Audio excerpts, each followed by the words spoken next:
Hi hello ಎಲ್ರಿಗೂ ನಮಸ್ಕಾರ. Welcome back to the my channel JRM shooting. So ಬಹಳ ದಿನ ಆಗಿತ್ತು ಸಿನಿಮಾ ರಿವ್ಯೂ ಮಾಡಿ. ಸೊ ಟೈಟಲ್ ಮತ್ತು ತಮ್ಮನೆ ನೋಡಿದ ತಕ್ಷಣ ನಿಮ್ಗೆ ಅರ್ಥ ಆಗಿರೋದು ಯಾವ ಸಿನಿಮಾದ ಬಗ್ಗೆ ಮಾತಾಡ್ತಾ ಇದ್ದೀನಿ ಅಂತ.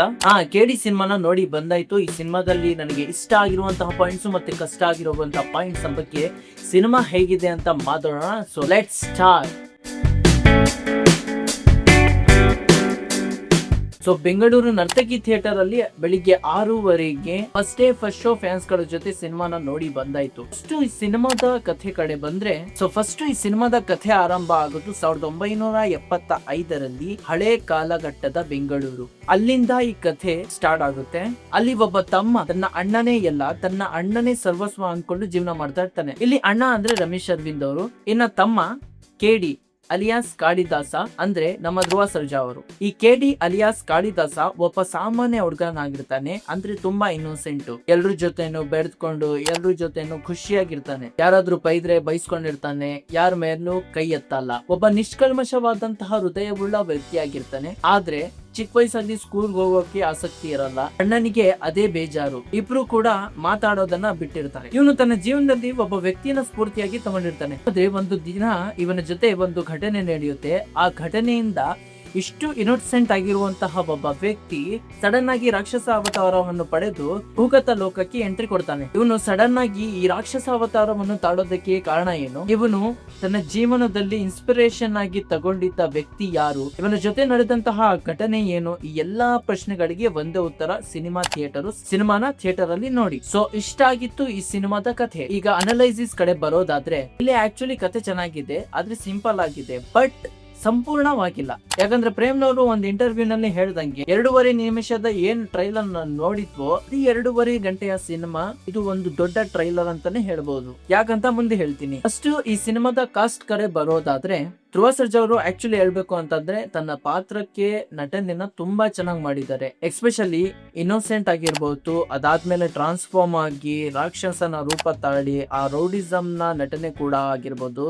ಎರಡೂ ರೀತಿಯ ಪಾತ್ರಗಳನ್ನು ತುಂಬಾ ಚೆನ್ನಾಗಿ ನಿಭಾಯಿಸಿದ್ದಾರೆ. ನನಗೆ ತುಂಬಾ ಎಸ್ಪೆಷಲಿ ಇಷ್ಟ ಆಗಿದ್ದು ಇನ್ನೋಸೆಂಟ್ ಪಾತ್ರ, ಮುಗ್ಧತೆ ಪಾತ್ರ ತುಂಬಾ ಚೆನ್ನಾಗಿ ಮಾಡಿದ್ದಾರೆ. ನೆಕ್ಸ್ಟ್ ಈ ಸಿನಿಮಾದ ಹೀರೋಯಿನ್ ರೇಷ್ಮಾ ಅವರು ಅವರ ಎನರ್ಜಿ ತುಂಬಾ ಚೆನ್ನಾಗಿ ಮೂಡ್ ಬಂದಿದೆ, ಸ್ಕ್ರೀನ್ ಮೇಲೆ ಕಾಣಿಸುತ್ತೆ. ಅವರು ಕೂಡ ಮಚ್ ಲಕ್ಷ್ಮಿ ಎಂಬ ಪಾತ್ರನ ತುಂಬಾ ಚೆನ್ನಾಗಿ ನಿಭಾಯಿಸಿದ್ದಾರೆ. ಸಂಜಯ್ ದತ್ ಅವರ ಪಾತ್ರ ಹೆವಿ ವೇಟೇಜ್ ಇದೆ. ಫಸ್ಟ್ ಹಾಫ್ ಆಕ್ಚುಲಿ ಇವರ ಪಾತ್ರ ಕಂಪ್ಲೀಟ್ ಸಂಜಯ್ ದತ್ ಅವರ ಬೇಸಿಸ್ ಮೇಲೆ ಇದೆ ಅಂತ ಹೇಳ್ಬಹುದು. ಅದ್ಭುತವಾಗಿ ಮೂಡಿ ಬಂದಿದೆ. ವಿಲನ್ ಪಾತ್ರದಲ್ಲಿ ತುಂಬಾ ಚೆನ್ನಾಗಿ ಮೂಡಿ ಬಂದಿದೆ. ಇನ್ನ ರವಿಚಂದ್ರನ್ ಅವರ ಪಾತ್ರ ಕೂಡ ತುಂಬಾ ಚೆನ್ನಾಗಿದೆ. ಅದರಲ್ಲೂ ನನಗೆ ಅಂಜದ ಗಂಡು ಸಿನಿಮಾದ ನೆನಪಾಯಿತು.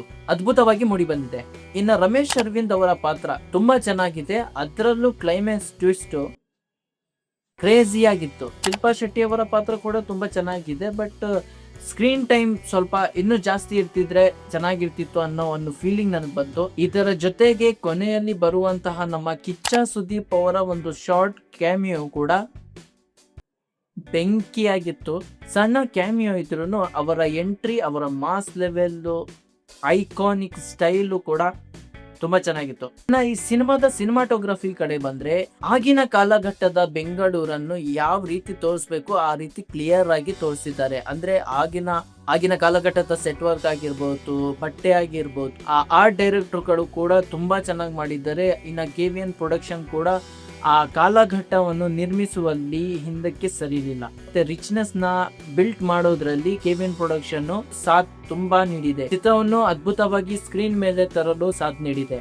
ಫಸ್ಟ್ ಹಾಫ್ ಹೇಳ್ಬೇಕು ಅಂತ ಅಂದ್ರೆ ಸ್ವಲ್ಪ ಲಿಟಲ್ ಬಿಟ್ಟು ಸ್ಲೋ ತರ ಕಾಣಿಸ್ತು. ಯಾಕೆ ಅಂತ ಅಂದ್ರೆ ಅಲ್ಲಿ ಇರುವಂತಹ ಒಂದು ಎಲ್ಲಾ ಪಾತ್ರಗಳನ್ನ ಕಂಪ್ಲೀಟ್ ಆಗಿ ಫಸ್ಟ್ ಹಾಫ್ ಅಲ್ಲೇ ಬಿಲ್ಟ್ ಮಾಡ್ಕೊಂತಾ ಹೋಗುವಷ್ಟರಲ್ಲಿ ಒಂದ್ ಸ್ವಲ್ಪ ಟೈಮ್ ಹಿಡಿತು ಅಂತ ಕಾಣಿಸ್ತು. ಇನ್ನದು ಧ್ರುವ ಸರ್ಜಾ ಮತ್ತು ರೇಷ್ಮಾ ಅವರ ಕಾಂಬಿನೇಷನ್, ಅಂದ್ರೆ ಹೀರೋಯಿನ್ ಕಾಂಬಿನೇಷನ್ ಅಲ್ಲಿ ಮತ್ತೆ ಅವರ ಸಂಭಾಷಣೆಯಲ್ಲಿ ಒಂದ್ ಸ್ವಲ್ಪ ಎಲ್ಲೋ ನನಗೆ ಸ್ವಲ್ಪ ಡ್ರಾಮೆಟಿಕ್ ತರ ಕಾಣಿಸ್ತು. ಫಸ್ಟ್ ಹಾಫ್ ಸ್ವಲ್ಪ ಸ್ಲೋ ಆದ್ರೂ ಕೂಡ ಕಾಮಿಡಿ ಇದೆ. ಸೆಕೆಂಡ್ ಹಾಫ್ ತುಂಬಾ ಸ್ಪೀಡ್ ಇದೆ ಹಾಗೂ ತುಂಬಾ ಎಂಗೇಜಿಂಗ್ ಆಗಿದೆ. ಈ ಸಿನಿಮಾದ ಸಾಂಗ್ಸ್ ಮತ್ತು ಫೈಟ್ಸ್ ತುಂಬಾ ಚೆನ್ನಾಗಿ ಮೂಡಿ ಬಂದಿದೆ. ಆಕ್ಚುಲಿ ಫೈಟ್ ಸೀನ್ಸ್ ಅಂತೂ ತುಂಬಾ ಚೆನ್ನಾಗಿ ಮೂಡಿ ಬಂದಿದೆ. ಎಸ್ಪೆಷಲಿ ಆ ಮನೆ ಹತ್ರ ಬರುವಂತಹ ರೋಡಿಗಳನ್ನ ತಡೆದು ಆ ಫೈಟ್ ಮಾಡ್ತಾರಲ್ಲ ಧ್ರುವ ಸರ್ಜಾ ಅವರು, ಅದು ಅಂತೂ ತುಂಬಾ ಚೆನ್ನಾಗಿ ಮೂಡಿ ಬಂದಿದೆ. ಎಸ್ಪೆಷಲಿ ಆ ಮಚ್ಚಿ ಹಿಡ್ಕೊಳ್ಳೋ ಸ್ಟೈಲ್ ಆಗಿರ್ಬೋದು ಎಲ್ಲ ತುಂಬಾ ಚೆನ್ನಾಗಿ ಮಾಡಿದ್ದಾರೆ. ಪ್ರೇಮ್ ಅವರ ಸಿನಿಮಾಗಳಲ್ಲಿ ಪ್ರೇಮ್ ಅವರು ಸಾಂಗ್ಸ್ ಗಳಿಗೆ ಜಾಸ್ತಿ ಒತ್ತನ್ನು ಕೊಡ್ತಾರೆ. ಇದ್ರಲ್ಲೂ ಕೂಡ ಎಲ್ಲಾ ಸಾಂಗ್ಸ್ ಗಳು ಅದ್ಭುತವಾಗಿ ಮೂಡಿ ಬಂದಿದೆ. ಎಸ್ಪೆಷಲಿ ಸೆಟ್ ಆಗಲ್ಲ ನನ್ಗೂ ನೀನ್ಗೂ ಆ ಸಾಂಗು ಮತ್ತೆ ಕಮಾನ್ ಕಾಳಿ ಸಾಂಗು ಎರಡು ಕೂಡ ತುಂಬಾ ನನಗೆ ಪರ್ಸನಲಿ ಇಷ್ಟ ಆಯ್ತು.